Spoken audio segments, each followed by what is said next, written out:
Good morning. അപ്പം നമ്മൾ കഴിഞ്ഞ ക്ലാസ്സിൽ ഡിസ്കസ് ചെയ്തത് ഫാരഡയുടെ ഇലക്ട്രോമാഗ്നറ്റിക് ഇൻഡക്ഷനും അതുപോലെ അതിൽ വന്ന IMFന് ഒരു നെഗറ്റീവ് സൈൻ വന്നു അല്ലേ. അത് ലെൻസസ് ലോ വെച്ചിട്ടാണ് എക്സ്പ്ലെയിൻ ചെയ്തത്. അന്ന് ഫാരഡയ്ക്ക് അത് എക്സ്പ്ലെയിൻ ചെയ്യാൻ കഴിഞ്ഞിരുന്നില്ല. അപ്പം ലെൻസസ് ലോ എന്താണെന്ന് നമ്മൾ പഠിച്ചു അല്ലേ. ഇനി നമുക്ക് നെക്സ്റ്റ് ആയിട്ട് നമുക്ക് നോക്കാനുള്ളത് ഇൻഡ്യൂസ്ഡ് ഇലക്ട്രിക് ഫീൽഡ് എന്ന പോർഷനാണ്. ഇൻഡ്യൂസ്ഡ് ഇലക്ട്രിക് ഫീൽഡ്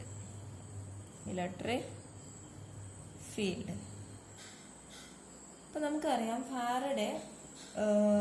ഫാരഡയുടെ ഡിസ്കവറി അനുസരിച്ച് അല്ലെങ്കിൽ ഇലക്ട്രോമാഗ്നറ്റിക് ഇൻഡക്ഷൻ അല്ലേ, അതെന്ന് പറഞ്ഞാൽ ശരിക്കും രണ്ട് രീതിയിലുള്ള ഇലക്ട്രിക് ഫീൽഡാണ്. നമ്മൾ ഫാരഡയുടെ കണ്ടുപിടുത്തം കൂടെ ആ ഒരു ഡിസ്കവറിയും കൂടെ നമ്മൾ കൺസിഡർ ചെയ്യുന്ന സമയത്ത് രണ്ട് രീതിയിലുള്ള ഇലക്ട്രിക് ഫീൽഡാണ് നമ്മളെ സംബന്ധിച്ചിടത്തോളം ഉള്ളത്. ഒന്നെന്ന് പറഞ്ഞാൽ ശരിക്കും നമുക്കൊരു ചാർജ് ഉണ്ട്, ക്യൂ എന്ന് പറയുന്ന ഒരു ചാർജ് ഉണ്ട്.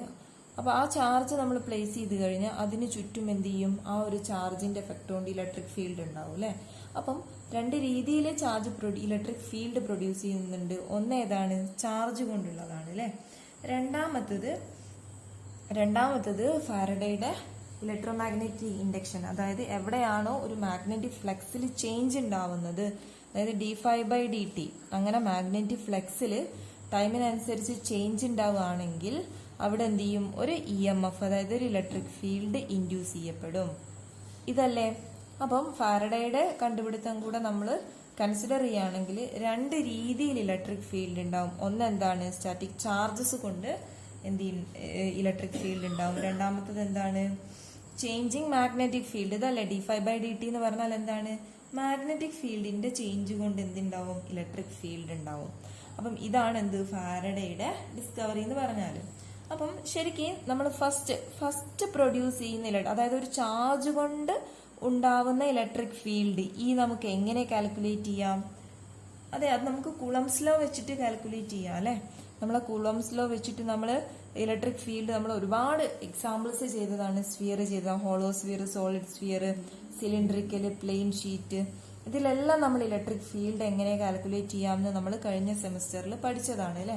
അപ്പോൾ ഒരു സ്റ്റാറ്റിക് ഇലക്ട്രിക് അല്ലെങ്കിൽ ഒരു ചാർജ് ഉണ്ടെങ്കിൽ അതിന് ചുറ്റും എക്സ്പീരിയൻസ് ചെയ്യുന്ന ഇലക്ട്രിക് ഫീൽഡ് നമ്മൾ കൂളംസ് ലോ വെച്ചിട്ട് നമുക്ക് എന്ത് ചെയ്യാൻ പറ്റും, കണ്ടുപിടിക്കാൻ പറ്റും എത്രയാണെന്ന് അല്ലേ. പക്ഷെ സെക്കൻഡ്, അതായത് ഫാരഡയുടെ ഒരു മാഗ്നറ്റിക് ഫ്ലക്സിന്റെ ചേഞ്ച് കൊണ്ടുണ്ടാവുന്ന ഇലക്ട്രിക് ഫീൽഡ് നമുക്ക് എങ്ങനെ മെഷർ ചെയ്യാം, എങ്ങനെ കാൽക്കുലേറ്റ് ചെയ്യാമെന്ന് നോക്കാം. അത് നമുക്ക് ഇനി പറയാൻ പോകുന്ന ഇക്വേഷൻസ് വെച്ചിട്ട് നമുക്ക് കാൽക്കുലേറ്റ് ചെയ്യാം. അത് എങ്ങനെ കാൽക്കുലേറ്റ് ചെയ്യാം തുടങ്ങിയ കാര്യങ്ങളൊക്കെയാണ് നമുക്ക് ഇന്നത്തെ ക്ലാസ്സിൽ ഡിസ്കസ് ചെയ്യുന്നത്. അപ്പൊ നോക്കൂ, നമുക്ക് രണ്ട് ഇക്വേഷൻസ് നമ്മൾ ഫാരഡയുടെ കഴിഞ്ഞ ക്ലാസ്സിൽ നമ്മൾ ഫാരഡയുടെ ലോയുടെ ഡിഫറൻഷ്യൽ ഫോം നമ്മൾ പഠിച്ചു അല്ലെ. That is del cross E equal to എന്താണ്, -∂B/t അല്ലെ. അതേപോലെ ഡെൽ ക്രോസ് B നമ്മൾ കഴിഞ്ഞ സെമ്മില് ഇതേപോലെയുള്ള ഒരു ഫാരഡയുടെ ഇലക്ട്രോമാഗ്നറ്റിക് ഇൻഡക്ഷനിൽ അതിന്റെ ഡിഫറൻഷ്യൽ ഫോം എന്ന് പറഞ്ഞാൽ ഇലക്ട്രിക് ഫീൽഡിന്റെ കേൾ എന്ന് പറയുന്നത് എന്തായിരിക്കും, -∂B/t ആയിരിക്കും അല്ലെ. അതുപോലെ മാഗ്നറ്റിക് ഫീൽഡിന് നമ്മൾ കഴിഞ്ഞ സെമ്മിൽ പഠിച്ചതാണ് del cross B equal to എന്താണ്, μ0J ആണ്. ഇപ്പൊ ഇത്രയും കാര്യം മനസ്സിലായല്ലോ. പക്ഷെ നിങ്ങൾ നോക്കൂ, നമുക്ക് ഈ ഒരു മാഗ്നറ്റിക് ഫീൽഡ് നമുക്ക് കാണേണ്ടത് നമ്മളെ എയിം എന്താണ്, ഇലക്ട്രോമാഗ്നറ്റിക് ഇൻഡക്ഷൻ വഴി നമ്മൾ പ്രൊഡ്യൂസ് ചെയ്ത ഇലക്ട്രിക് ഫീൽഡ് എത്രന്ന് കാൽക്കുലേറ്റ് ചെയ്യുക എന്നുള്ളതാണ് നമ്മുടെ എയിം. ഫാരഡയുടെ ഇലക്ട്രോമാഗ്നറ്റിക് ഇൻഡക്ഷൻ അല്ലെങ്കിൽ ഫ്ലക്സ് ചേഞ്ച് കൊണ്ടുണ്ടായ ഇലക്ട്രിക് ഫീൽഡ് എത്രയാന്ന് കാൽക്കുലേറ്റ് ചെയ്യണം. അപ്പൊ നമുക്ക് നമ്മുടെ കയ്യിൽ ഈ ഒരു രണ്ട് കേളിന്റെ, അതായത് ഇലക്ട്രിക് ഫീൽഡിന്റെയും മാഗ്നറ്റിക് ഫീൽഡിന്റെയും കേൾ ഇക്വേഷൻസ് ആണ് ഇത് അല്ലെ. ഇത് മാത്രം കൊണ്ട് നമുക്ക് ഒരിക്കലും ഒരു കറക്റ്റ് ആയിട്ട് എത്ര ഇലക്ട്രിക് ഫീൽഡ് പ്രൊഡ്യൂസ് ചെയ്യാമെന്ന് നമുക്ക് പറയാൻ പറ്റില്ല. അപ്പൊ അതിന് വേണ്ടിയിട്ട് നമ്മൾ എന്ത് ചെയ്യണം, അവിടെ പിന്നെ ഈ ഡൈവേർജൻസും കൂടെ കൺസിഡർ ചെയ്യണം. അപ്പൊ നിങ്ങൾ നോക്കൂ, നമുക്ക് ശരിക്കും ഈ ഒരു ഇലക്ട്രിക് ഫീൽഡാണ് എത്രന്ന് കിട്ടേണ്ടത് അല്ലെ. Del cross E equal to ഈ മാഗ്നറ്റിക് ഫീൽഡിലെ ചേഞ്ച് കൊണ്ടുണ്ടാകുന്ന ഇലക്ട്രിക് ഫീൽഡ്. അപ്പൊ ഇത് കിട്ടണമെങ്കിൽ നമുക്ക് ഇവിടെ മാഗ്നറ്റിക് ഫീൽഡ് കിട്ടണ്ടേ. മാഗ്നറ്റിക് ഫീൽഡ് ആണെങ്കിൽ നമുക്ക് എന്ത് ചെയ്യണം, ഈ second equation del cross B equal to μ0J എന്ന് പറയുന്ന ഈ ഒരു സെക്കൻഡ് ഇക്വേഷൻ വഴിയെ കിട്ടൂ അല്ലെ. അപ്പൊ ഇതെന്ന് പറഞ്ഞാൽ ശരിക്കും എന്താണ്, ഈ രണ്ട് ഇക്വേഷൻ കൊണ്ട് നമുക്ക് ഒരിക്കലും ഒരു കംപ്ലീറ്റ് ആയിട്ട് ഇലക്ട്രിക് ഫീൽഡ് എത്ര, ഈ ഒരു ഇൻഡ്യൂസ്ഡ് ഇലക്ട്രിക് ഫീൽഡ് എത്ര എന്നുള്ളത് നമുക്ക് കാൽക്കുലേറ്റ് ചെയ്യാൻ പറ്റില്ല. അപ്പൊ നമുക്ക് അവിടെ എന്ത് വേണം, ഈ ഫീൽഡ് ഡിറ്റർമൈൻ ചെയ്യാൻ വേണ്ടിയിട്ട് നമുക്ക് ഡൈവേർജൻസും കൂടെ നോക്കണം. ഇലക്ട്രിക് ഫീൽഡിന്റെയും മാഗ്നറ്റിക് ഫീൽഡിന്റെയും കൂടെ ഡൈവേർജൻസും കൂടെ നമ്മൾ കൺസിഡർ ചെയ്യുകയാണെങ്കിൽ നമുക്ക് എന്താണ് അവിടുന്ന് ഈ ഒരു ഇലക്ട്രിക് ഫീൽഡ് കാണാൻ എന്ത് എളുപ്പമാർഗത്തിലേക്കാണ് നമ്മൾ എത്തുകയെന്ന് നോക്കാം. അപ്പൊ നമുക്കറിയാം ഡൈവേർജൻസ് നമുക്ക് ഈ ഗോസസ് ലോ വഴി ഡെൽ ഡോട്ട് ഇ എന്താന്ന് നമ്മൾ കണ്ടുപിടിച്ചു അല്ലെ. ഡെൽ ഡോട്ട് ഇ എന്ന് പറഞ്ഞാൽ ആക്ച്വലി എന്താണ്, റോ ബൈ എപ്സിലോൺ സീറോ അല്ലേ. റോ എന്ന് പറഞ്ഞാൽ എന്താണ്, വോളിയം ചാർജ് ഡെൻസിറ്റി ആണ് റോ അല്ലെ. Del dot E equal to rho by epsilon zero. Rho എന്ന് പറഞ്ഞാൽ വോളിയം ചാർജ് ഡെൻസിറ്റി ആണ്. അപ്പൊ നോക്കൂ, നമ്മുടെ ഫീൽഡ് അതുപോലെ ഡെൽ ഡോട്ട് ബി എന്താണ്, ഡെൽ ഡോട്ട് ബി എന്ന് പറഞ്ഞാൽ സീറോ ആണ്. ഇതിൽ നിന്നാണ് ഇതെപ്പോഴും del dot B equal to zero അല്ലേ. അപ്പൊ നിങ്ങൾ നോക്കൂ, ഇവിടെ ഈ del dot T equal to rho by epsilon zero എന്ന് പറയുന്നത് നമ്മളെ ഗോസസ് ലോ ഇവിടെ ഡിഫറൻഷ്യൽ ഫോം ആണ് അല്ലെ. അപ്പൊ ഇവിടെ നോക്കൂ, റോ ചാർജ് ഡെൻസിറ്റി അല്ലേ. അപ്പൊ നമ്മളെ ഫീൽഡ് എന്ന് പറയുന്നത് പ്യുവർലി ഇൻഡക്ഷൻ ആണെങ്കിൽ അല്ലെങ്കിൽ ഇലക്ട്രോമാഗ്നറ്റിക് ഇൻഡക്ഷൻ വഴിയാണ് നമ്മളെ ഫ്ലക്സ് ചേഞ്ച് കൊണ്ട് മാത്രമാണ് നമ്മളെ ഇവിടെ ഇലക്ട്രിക് ഫീൽഡ് ഉണ്ടായതെങ്കിൽ ഇവിടെ ചാർജ് ഉണ്ടാവുമോ? ഇല്ല അല്ലെ, ചാർജ് ഇല്ലല്ലോ. ഫ്ലക്സ് ചേഞ്ച് കൊണ്ട് മാത്രമാണ്, അതായത് നമ്മുടെ ഈ ഒരു ഫ്ലക്സിലുള്ള ചേഞ്ച് കൊണ്ട് മാത്രമാണ് ഇവിടെ ഒരു EMF ഇൻഡ്യൂസ് ചെയ്യപ്പെട്ടതെങ്കിൽ അവിടെ ചാർജ് ഇല്ല, ക്യൂ ഇല്ല, അതേപോലെ റോ ഇല്ല അല്ലെ. ചാർജ് ഡെൻസിറ്റി ഉണ്ടാവോ? ഇല്ല. അപ്പൊ റോ ഇല്ല. അപ്പൊ so if the field is purely, എന്ന് പറയുന്നത് എന്താണ്, പ്യുവർലി ഒരു മാഗ്നറ്റിക് ഫീൽഡ് ആണെങ്കിൽ ഇവിടെ എന്ന് പറയുന്നത് purely, if is purely electromagnetic induction വഴിയുള്ള ഫീൽഡ് ആണെങ്കിൽ അവിടെ എന്താണ്, അവിടെ അതായത് ഫാരഡേ, ഈ ഇലക്ട്രിക് ഫീൽഡ് എന്ന് പറയുന്നത് എപ്പോഴും ഫാരഡേയുടെ ഫീൽഡ് ആണെങ്കിൽ, അങ്ങനെ പറഞ്ഞാൽ എന്താ, ഫാരഡേയുടെ ഫീൽഡ് എന്ന് പറഞ്ഞാൽ അതായത് അവിടെ മാഗ്നറ്റിക് ഫ്ലക്സിന്റെ ചേഞ്ച് ആണ്, ഫൈ ചേഞ്ച് ആവുന്ന സമയത്താണ് അവിടെ ഉണ്ടായത്. അപ്പൊ അവിടെ ചാർജ് ഉണ്ടോ? ഇല്ല അല്ലെ. അപ്പൊ ചാർജ് ഡെൻസിറ്റി റോ സീറോ ആണ്. അപ്പൊ നമ്മൾ ഈ ഇക്വേഷൻ എന്തായി, del dot T equal to zero ആണ്. അതുപോലെ del dot B equal to എന്താണ്, സീറോ ആണ്. അപ്പൊ നിങ്ങൾ നോക്ക്, നമുക്ക് ഈ മാഗ്നറ്റിക് ഫീൽഡിന്റെ അതേ കണ്ടീഷൻ തന്നെ നമുക്ക് ശരിക്കും ഈ ഒരു കേസിൽ മാഗ്നറ്റിക് ഫീൽഡിന്റെ അതേ കണ്ടീഷൻ ഇലക്ട്രിക് ഫീൽഡിന് അപ്ലൈ ചെയ്യാൻ പറ്റുമോ? ഇല്ല അല്ലെ. കാരണം നമ്മൾ ഡൈവേർജൻസ് എടുത്തു കഴിഞ്ഞാൽ മാഗ്നറ്റിക് ഫീൽഡുമായിട്ടാണ് എടുത്തതെങ്കിൽ സീറോ ആണ്, ഇലക്ട്രിക് ഫീൽഡുമായിട്ടാണ് എടുത്തതെങ്കിൽ എന്താണ്, റോ ബൈ എപ്സിലോൺ സീറോ ആണ്. അതുകൊണ്ട് ഈ ഒരു കേസിൽ നമുക്ക്, നോർമൽ കേസിൽ നമുക്ക് ശരിക്കും ഇക്കും ബിക്കും, ഇയും ബിയും അങ്ങനെ ഡി എടുത്ത പോലെ ഇ എടുക്കാൻ പറ്റില്ല. പക്ഷെ ഇവിടെ നോക്കൂ, ഫാരഡേ ഫീൽഡില് ചാർജ് ഇല്ല, അതുകൊണ്ട് ഡെൽ ഡോട്ട് ഇയും സീറോയാണ്, ഡെൽ ഡോട്ട് ബിയും സീറോയാണ്. അപ്പൊ നമുക്ക് എന്ത് ചെയ്യാൻ പറ്റും, ഈ ഇയും ബിയും നമുക്ക് റീപ്ലേസ് ചെയ്യാൻ പറ്റും, ഇന്റർചേഞ്ച് ചെയ്യാൻ പറ്റും. സെയിം റിസൾട്ട് അല്ലേ കിട്ടുന്നത് അല്ലെ. ഡെൽ ഡോട്ട് ഇവിടെ ബി കൊടുത്താൽ അതും സീറോയാണ്, ഇവിടെ ഇ കൊടുത്താൽ അതും സീറോയാണ്. അപ്പൊ നമുക്ക് ഇവിടുന്ന് എന്താണ്, ഇയും ബിയും തമ്മിൽ ഇന്റർചേഞ്ച് ചെയ്യാൻ പറ്റും. അത് എന്തുകൊണ്ടാണ്, purely electric field Faraday field ആയതുകൊണ്ട് മാത്രമാണ് എന്ത്, E and B are interchangeable എന്ന് പറയുന്നത്. ഇയും ബിയും നമുക്ക് ഇന്റർചേഞ്ച് ചെയ്യാൻ പറ്റും. അതുപോലെ നിങ്ങൾ നോക്ക്, ഇയും ബിയും ഇന്റർചേഞ്ച് ചെയ്യാൻ പറ്റുകയാണെങ്കിൽ minus Dr B by dot ടിയും മ്യൂ സീറോ ജെയും തമ്മിൽ ഇന്റർചേഞ്ച് ചെയ്തൂടെ. Minus Dr B by dot ടിയും പിന്നെന്താണ് മ്യൂ സീറോ ജെയും തമ്മിൽ നമുക്ക് ഇന്റർചേഞ്ച് ചെയ്യാൻ പറ്റും അല്ലെ. അപ്പൊ അതുവഴി നമുക്ക് എങ്ങനെ ഇലക്ട്രിക് ഫീൽഡ് നമുക്ക് കാൽക്കുലേറ്റ് ചെയ്യാം എന്നുള്ളത് നമുക്ക് നെക്സ്റ്റ് ഡിസ്കസ് ചെയ്യാനുള്ള കാര്യമാണ്. അപ്പൊ നോക്കൂ നിങ്ങൾ, നമുക്കറിയാം ബയോസേവേർട്സ് ലോ അല്ലെ. ബയോസേവേർട്സ് ലോ എന്താണ്, B equal to electric field B നമ്മൾ എങ്ങനെയാണ് കാണുന്നത്, മ്യൂ സീറോ അല്ല magnetic field B equal to mu zero by 4π integral J cross R divided by R square into D tau എന്നല്ലേ.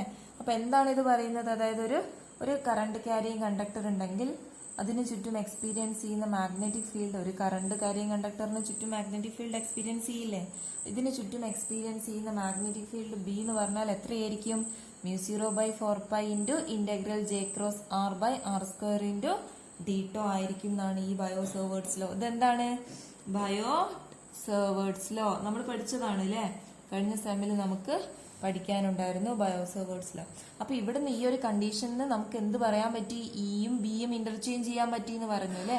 So B എനിക്ക് എങ്ങനെ interchange ചെയ്യാം, B എന്താക്കി എഴുതാം, ഈ എഴുതിക്കൂടെ, സെയിം റിസൾട്ട് അല്ലേ വരുന്നത്, equal to mu zero by 4π integral J cross R divided by R square into D tau എന്ന് എഴുതാം അല്ലെ.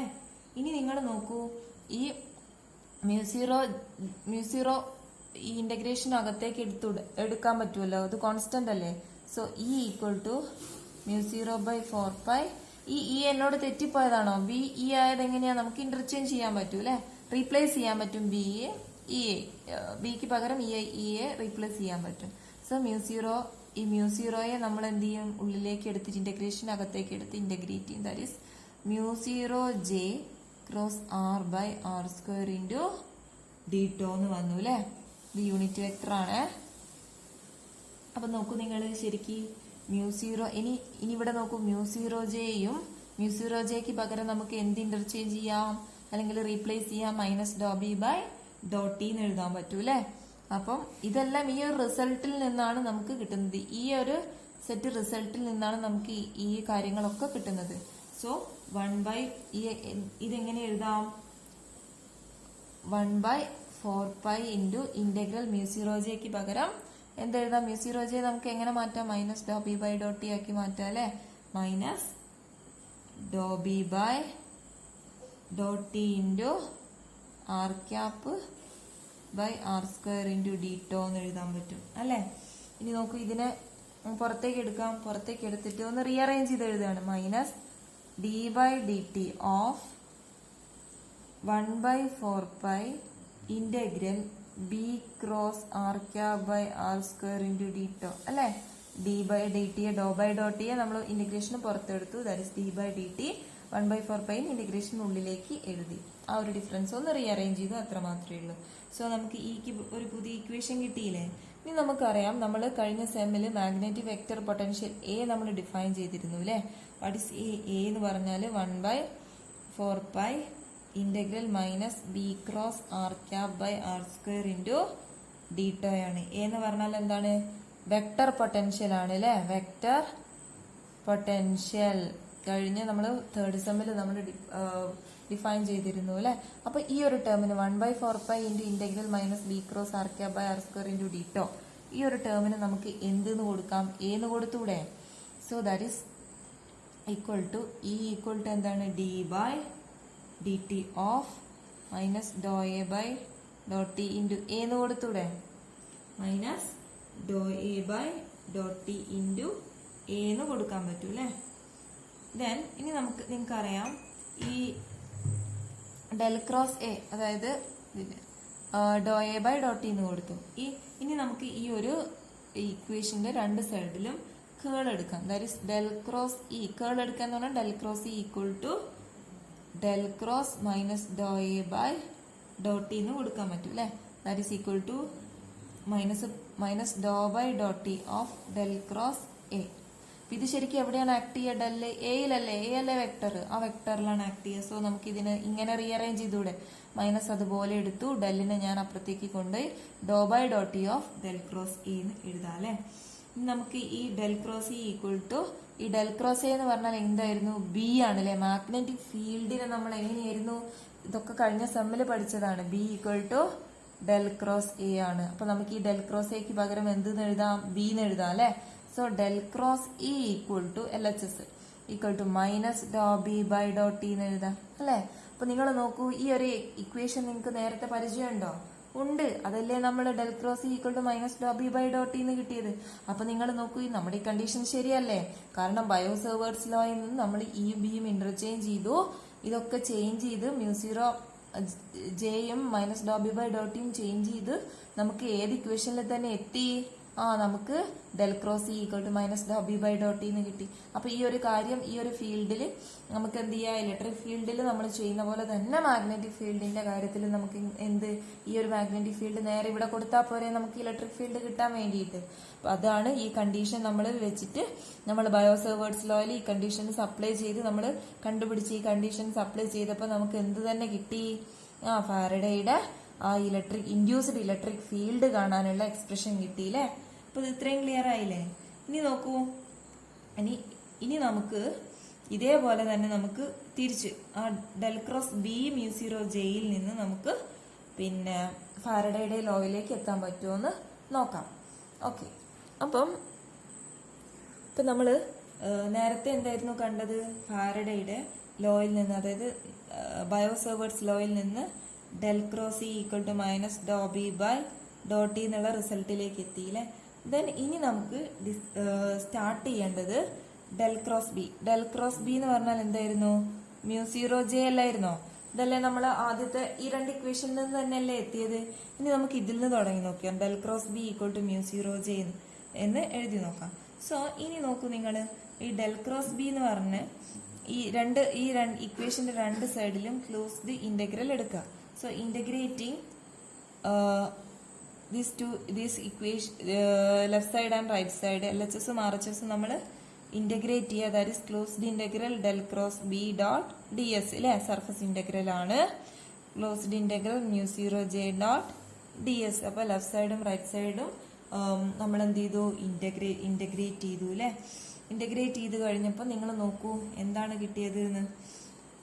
ഇവിടെ നമുക്കിനി ഈ ഈ ഒരു ഇക്വേഷന് നമ്മൾ നേരത്തെ എന്തായിരുന്നു പറഞ്ഞത്? ഇയും ബിയും നമുക്ക് ഇന്റർചേഞ്ച് ചെയ്യാം. അതുപോലെ മ്യൂ സീറോ ജെയും പിന്നെ മ്യൂ സീറോ ജെയും നമുക്ക് minus Dr B by do ടിയും നമ്മൾ റീപ്ലേസ് ചെയ്ത് എഴുതിയില്ലേ. മ്യൂ സീറോ ജെക്ക് പകരം നമുക്ക് എന്ത് എഴുതാം? Minus Dr B by Dr T എന്ന് എഴുതാൻ പറ്റും.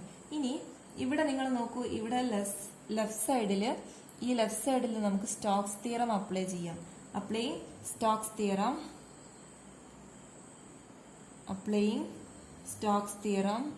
തിയറത്തിൽ എന്താ പറയുന്നത്? സ്റ്റോക്സ് തിയറം നമ്മൾ ഇതിനെ സർഫസ് ഇന്റഗ്രലിനെ ലൈൻ ഇന്റഗ്രലാക്കി മാറ്റാം. നമ്മൾ കഴിഞ്ഞ സെമില് ഫസ്റ്റ് ചാപ്റ്ററിൽ പഠിച്ചതാണ് അല്ലെ. അപ്പൊ ഇതെന്താ? LHS become surface integral line integral ആവും അല്ലെ. That is B dot D L. ഇങ്ങനെയാവില്ലേ? B dot D L equal to എന്താവും? Closed integral mu zero J dot D S എന്നാവും അല്ലെ. പിന്നെ നിങ്ങൾ നോക്കൂ, ഈ മ്യൂ സീറോ ജെക്ക് ഞാൻ എന്താക്കി റീപ്ലേസ് ചെയ്തു? Minus Dr B by Dr T കൊണ്ട് റീപ്ലേസ് ചെയ്തു. Replacing mu zero J by minus Dr B by Dr T. നേരത്തെ നമ്മൾ എത്തിയ കണ്ടീഷൻസ് കൊണ്ടാണ് നമുക്ക് ഇങ്ങനെ റീപ്ലേസ് ചെയ്യാൻ പറ്റും എന്ന് പറഞ്ഞത് അല്ലെ. സോ മ്യൂ സീറോ ജെ ഞാൻ എന്ത് എഴുതി? Minus Dr B by Dr T എന്ന് എഴുതി. അപ്പൊ നമ്മുടെ ഇക്വേഷൻ എന്തായി? B dot D L equal to minus Dr B by Dr T dot D S എന്ന് വന്നു അല്ലെ. ഇനി നോക്കൂ നിങ്ങൾ, ഇതിനെ ഞാൻ ഈ ഡോ ബൈ ഡോ ടി ഞാൻ ഇന്റഗ്രേഷന്റെ പുറത്തെടുത്തു. That is minus D by D T of integral B dot D S. ഇനി എന്തായിരുന്നു integral B dot D S? നമ്മൾ നേരത്തെ ഡിസ്കസ് ചെയ്തതാണ്. എന്താ integral B dot D S എന്ന് പറഞ്ഞാൽ എന്താണ്? ഫൈ മാഗ്നറ്റിക് ഫ്ലക്സ് അല്ലേ. ഫൈയെ നമ്മൾ അങ്ങനെയല്ലേ ഡിഫൈൻ ചെയ്തത്. സോ ഈ ഫൈ നമ്മൾ ഈ ഇക്വേഷനിൽ സബ്സ്റ്റിറ്റ്യൂട്ട് ചെയ്യുക. That is close integral B dot D L equal to minus D by D T of phi. അപ്പൊ നോക്കൂ, ഈ ഇക്വേഷൻ നിങ്ങൾക്ക് നേരത്തെ കണ്ടുപരിചയമുണ്ടോ? ഉണ്ട് അല്ലെ. അതായത് ബി ഡോട്ട് ഡി എൽ എന്ന് പറഞ്ഞാല് എന്താണ്? ചേഞ്ച് ഇൻ, ഇതല്ലേ ഫാരഡയുടെ ലോ എന്ന് പറഞ്ഞ minus D phi by D T. ടൈമിനനുസരിച്ചുള്ള ഫ്ലെക്സ് ചേഞ്ച് ആണ് എന്ത്? ഫ്ലെക്സ് ചേഞ്ച് ഒരു EMF. ഈ ബി ഡോട്ട് ഡി എൽ അല്ലേ. ലെഫ്റ്റ് സൈഡ് എന്ന് പറഞ്ഞാൽ എന്താണ്? B dot D L. B എനിക്ക് ഇവിടെ നോക്കൂ, ബി ഡോട്ട് ഡി എൽ തന്നെ ആയിട്ടാണ് എഴുതിയത് അല്ലെ. അപ്പൊ ഇവിടെ ബി എഴുതി. ബിയും ഇയും എനിക്ക് ഇന്റർചേഞ്ച് ചെയ്തൂടെ? ഇവിടെ ഞാൻ do B by Dr T interchange ചെയ്തപ്പോ ഇവിടെ ഞാൻ എന്ത് ചെയ്യേണ്ടിയിരുന്നു? ബിയെ ഇ ആക്കി ചേഞ്ച് ചെയ്യേണ്ടിയിരുന്നു. സോ നമ്മുടെ ഇക്വേഷൻ എന്തായി? E dot D L equal to minus D phi by D T. ഇത് എന്താണ്? ഇതല്ലേ നമ്മൾ EMFനുള്ള എക്സ്പ്രഷൻ അല്ലെ. D phi by D T equal to ഈ ഇലക്ട്രിക് ഫീൽഡ് നമുക്ക് കിട്ടിയില്ലേ. അപ്പൊ ഇത് ശരിക്കും നമ്മൾ ഇത് ഏത് കണ്ടീഷനിൽ നിന്നാണ് നമ്മൾ എടുക്കുന്നത്? 4 കണ്ടീഷൻസ് ഉണ്ട്. That is del cross B equal to minus Dr B by Dr T. അതുപോലെ del cross E equal to minus Dr B by Dr T. Del cross B equal to mu zero J. and del for a purely Faraday's field del dot T equal to 0 and del dot B equal to 0. ഈ conditions 4 apply ചെയ്തിട്ടാണ് നമുക്ക് എന്ത് കിട്ടിയത്? ഇപ്പോൾ പ്രധാനമായിട്ടും ഈ 2 ഇക്വേഷൻസിൽ നിന്നാണ് നമുക്ക് ഇയും ബിയും റീപ്ലേസ് ഇന്റർചേഞ്ച് ചെയ്ത് എഴുതാം എന്നുള്ള ഒരു കോൺസെപ്റ്റിലേക്ക് വന്നത്. അപ്പൊ അത് വെച്ചിട്ട് നമ്മൾ വെരിഫൈ ചെയ്തു അല്ലെ. ബയോസേവേർട്സ് ലോയിൽ നിന്ന് തുടങ്ങിയിട്ട് നമ്മൾ എന്ത് ചെയ്തു? ഈ ഒരു ഇക്വേഷനിലേക്ക് എത്തി. അതുപോലെ നമ്മൾ എന്ത് ചെയ്തു? ഈ ഒരു ഡെൽ ക്രോസ് ബി മ്യൂ0 ജെയിൽ നിന്ന് തുടങ്ങി നമ്മൾ EMFന് ഇൻഡ്യൂസ്ഡ് EMFനുള്ള എക്സ്പ്രഷനിലേക്ക് എത്തി. അപ്പൊ ഇത്രയും കാര്യം മനസ്സിലായി എന്ന് കരുതുന്നു. അപ്പം കൃത്യമായിട്ടൊക്കെ വായിക്കാം. അപ്പോൾ ഓക്കെ, താങ്ക് യു.